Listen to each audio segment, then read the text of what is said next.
ഒരു വലിയൊരു ആർട്ടിസ്റ്റ് ഉണ്ടായിരുന്നു സെറ്റിൽ. സോ ഈ സ്റ്റേജിൽ പോയിട്ട് മൈക്ക് എടുത്തിട്ട് എന്തൊക്കെയോ ഒക്കെ എന്നെ കുറിച്ച് പറഞ്ഞിട്ടുണ്ടായിരുന്നു, ഒത്തിരി പറഞ്ഞിട്ടുണ്ടായിരുന്നു. എന്നിട്ട് എല്ലാവരും ഓഡിയൻസിലിരുന്ന് ചിരിച്ചു. പക്ഷെ എൻ്റെ പ്രൊഡ്യൂസർ ബൈജുവായിട്ടും കണ്ടു. പക്ഷെ ആ സമയത്ത് അത്രയും വലിയൊരു ആർട്ടിസ്റ്റൊന്നും പറയാൻ പറ്റില്ല. ബൈജുവായിട്ടും വന്നിട്ട് ഒന്നും വേണ്ട, കരയണ്ട കേട്ടോ എന്ന് പറഞ്ഞിട്ട് എന്നെ ഒന്ന് കൺസോൾ ചെയ്തത് എൻ്റെ പ്രൊഡ്യൂസറായിരുന്നു. എന്ന് വെച്ചാൽ കണ്ണ് നിറഞ്ഞപ്പോൾ ബൈജുവായിട്ടും കണ്ടു. പക്ഷെ എല്ലാവരും, അതും മോസ്റ്റ്ലി എല്ലാവരും ആണുങ്ങള്, all the men sitting in the audience എല്ലാവരും ചിരിച്ചു.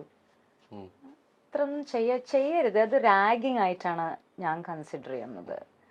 ശരിക്കും അത്തരം സിറ്റുവേഷനുകൾ ഫേസ് ചെയ്യേണ്ടി വരും എന്നുള്ളത് മുൻകൂട്ടി അറിയാത്തതിന്റെ ആയിരുന്നു. അത് സഡൻ ആയിട്ട് വന്നു, എല്ലാവരും ചിരിച്ചു.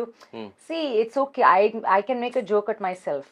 എനിക്ക് അത്രയും സെൻസ് ഓഫ് ഹ്യൂമർ ഒത്തിരി ഉണ്ട്. I don't take it so seriously. പക്ഷെ ഡേ 1 ഇത്രയും വലിയൊരു ഷോ നമ്മള് ആങ്കറിങ് ചെയ്യുമ്പോൾ എല്ലാം ഇങ്ങനെ പിടിച്ചു വെക്കുമ്പോൾ ഒരു ടെൻഷൻ ഉണ്ടാവും.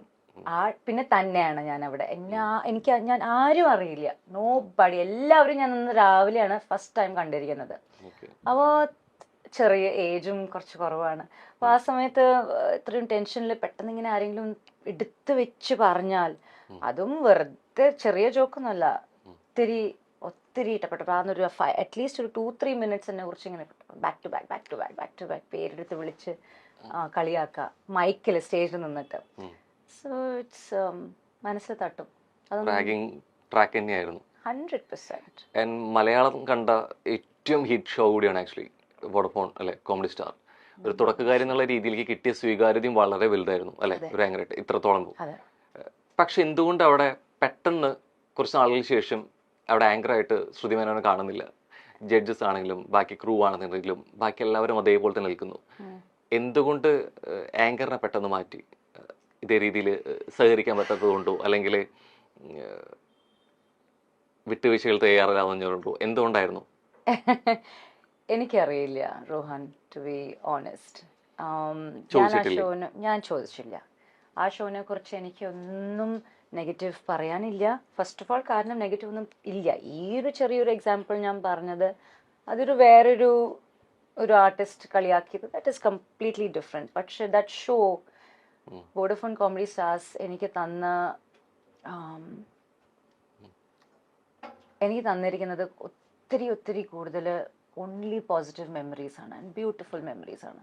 എന്ന് വെച്ചാൽ എല്ലാവരും എന്നെ അറിയുന്നത് കോമഡി സ്റ്റാർസ്. പിന്നെ ഞാൻ എയർപോർട്ടിൽ, ഞാൻ ചിലപ്പോൾ കൊച്ചി ടു ബോംബെ ടു കൊച്ചി, ഞാൻ താമസിക്കുന്ന വീട് ബോംബെയിലാണല്ലോ. ആ സമയത്ത് എയർപോർട്ടിൽ കാണുമ്പോഴും എന്നോട് ഇങ്ങനെ ബ്രേക്ക് എടുക്കുന്ന സമയത്ത് ഞാൻ എൻ്റെ കൈ ഇങ്ങനെ മുകളിൽ ചെയ്യുന്നത് അവർ ചെയ്യിപ്പിച്ചിട്ടുണ്ട്. Fans and audience and public use to come to me and say, ചേച്ചി ഇങ്ങനെ ഒന്ന് കൈ ചെയ്തിട്ട് ഒരു ഫോട്ടോ എടുക്കണം. അങ്ങനെ അത്രത്തോളം എന്നെ നോട്ടീസ് ചെയ്തത് കോമഡി സ്റ്റാർസിലൂടെയാണ്.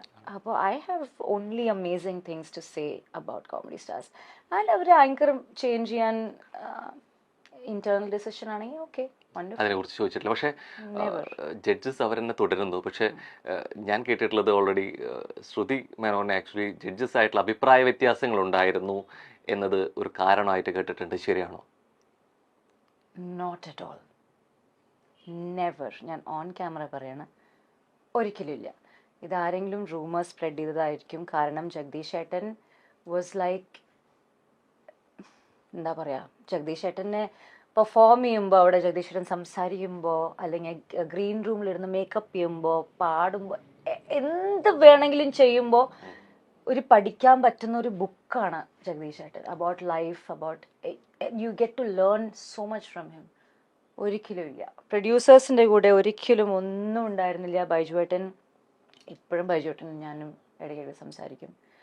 അങ്ങനെ പറഞ്ഞവർ തെറ്റാണ് പറഞ്ഞിരിക്കുന്നത്. ഇറ്റ്സ് എ ലൈ, ആബ്സല്യൂട്ട് ലൈ. അങ്ങനത്തെ ഒന്നും ഉണ്ടായിട്ടില്ല. തീർച്ചയായിട്ടും അന്ന് ഷോ ചെയ്തുകൊണ്ടിരിക്കുന്ന സമയത്ത് സ്വാഭാവികമായിട്ട് ഭയങ്കരമായിട്ടിരുന്ന അല്ലെ വ്യക്തിയായിരുന്നു കൂടിയായിരുന്നു. പിന്നീട് അങ്ങോട്ട് അല്ലെ ഷോയ്ക്ക് കണ്ടക്ട് ചെയ്ത് പിന്നീട് അവിടെ നിന്ന് കിട്ടിയ അവസരങ്ങൾ വളരെ വലുതായിരുന്നു. നമ്മൾ വോഡഫോൺ കോമഡി സ്റ്റാർ പിന്നെ കണ്ടത് അതിൻ്റെ അടുത്തൊരു സീസൺ ഏകദേശം 8 വർഷത്തോളമൊക്കെ നീണ്ട് ഇത്രത്തോളം ഹിറ്റായിരുന്നു. ശരിക്കും അടുത്തൊരു ആങ്കർ വരുന്നു, അവർക്ക് ഇത്രത്തോളം റീച്ച് കിട്ടുന്നു, ആ ഷോ ആ വ്യക്തിയുടെ പേരിലും കൂടി അറിയപ്പെടുന്നു എന്നുള്ളത് ഇത് അറിയുന്നത് ഒരു കലാകാരൻ എന്നുള്ള നിലയിൽ സന്തോഷമാണോ അത് എനിക്കുണ്ടായിരുന്ന അവസരം നഷ്ടപ്പെട്ടു എന്നുള്ള രീതിയിൽ ഒരിക്കലും ഇല്ല. എനിക്ക് ഞാൻ വോഡഫോൺ കോമഡി സ്റ്റാർസിനെ ക്രിയേറ്റ് ചെയ്ത ആ എക്സൈറ്റ്മെന്റ് എന്റെ അഭിപ്രായത്തിൽ ആരും ചെയ്യാൻ പറ്റിയിട്ടില്ല, ആർക്കും ചെയ്യാൻ പറ്റിയിട്ടില്ല. ഇല്ല. ആരൊക്കെ പിന്നീട് വന്നു കഴിഞ്ഞാലും ശ്രുതി മേനോൻ ചെയ്തു വെച്ച തട്ട് അല്ലെ, ആൾക്കാർ പറയട്ടെ, നിങ്ങൾ പറയൂ.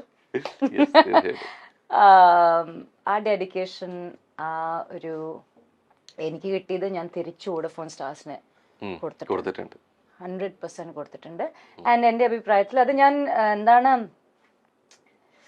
അതൊരു കോൺഫിഡൻസ് വെച്ചിട്ടാണ് ഞാൻ പറയുന്നത്. I am not saying it because I am not a bad human being. പക്ഷെ ഞാൻ കോൺഫിഡൻസിന്റെ കാരണമാണ് ഞാൻ പറയുന്നത്. ഞാൻ എൻ്റെ അഭിപ്രായത്തിൽ ഞാൻ ചെയ്തത്ര എത്തിയിട്ടില്ല. Also I M so surprised. ഇപ്പൊ രോഹൻ പറഞ്ഞിട്ടാണ് ഞാൻ കേട്ടിരിക്കുന്നത് ഈ റൂമേഴ്സ്, ജഡ്ജസിന്റെ കൂടെ അഭിപ്രായ വ്യത്യാസം.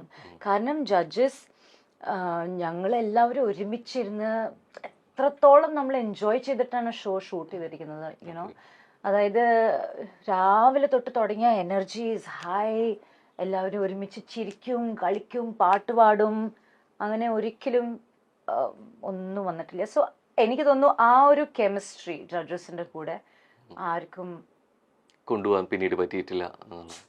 ഈ പലപ്പോഴും നമ്മൾ പോകുമ്പോൾ ഈ പോകെ കുറെ കഴിയുമ്പോഴായിരിക്കും പലരും നമ്മൾ തിരിച്ചറിയുന്നത്. അത്തരത്തിലിപ്പോൾ ഫിലിം ഇൻഡസ്ട്രി ആയിക്കോട്ടെ, വന്ന വഴിയിലെ കുറേയേറെ അനുഭവങ്ങൾ ഉണ്ടായിട്ടുണ്ട്. ഈ തിരിച്ചറിഞ്ഞത് ഇതായിരുന്നു എന്നുള്ളത് നമ്മൾ ചിലപ്പോൾ തിരിച്ചറിഞ്ഞ് കുറെ കഴിഞ്ഞിട്ടായിരിക്കും. അത്തരത്തിൽ നമ്മളിപ്പോൾ കാസ്റ്റിംഗ് കൗച്ചിനെ കുറിച്ചൊക്കെ പിന്നീട് കുറെ കേട്ടിട്ടുണ്ട്. പക്ഷെ ഇതായിരുന്നോ എന്നുള്ളത് പിന്നീട് നമ്മളായിരിക്കും അത് അങ്ങനത്തെ ഒരു അറ്റംപ്റ്റ് ആയിരുന്നോ, അങ്ങനെ ട്രൈങ് ആയിരുന്നു എന്നുള്ളത് ഒരു പക്ഷെ കുറെ കഴിഞ്ഞ് തിരിച്ചറിയുന്നതായിരിക്കും. ശരി, ഇത്തരത്തിൽ എന്തെങ്കിലും ഓർത്തെടുക്കുന്ന സംഭവങ്ങളോ വിഷയങ്ങളോ ഉണ്ടായിട്ടുണ്ടോ ശരിക്കും അന്നേരം അറിയാതെ പിന്നീട്?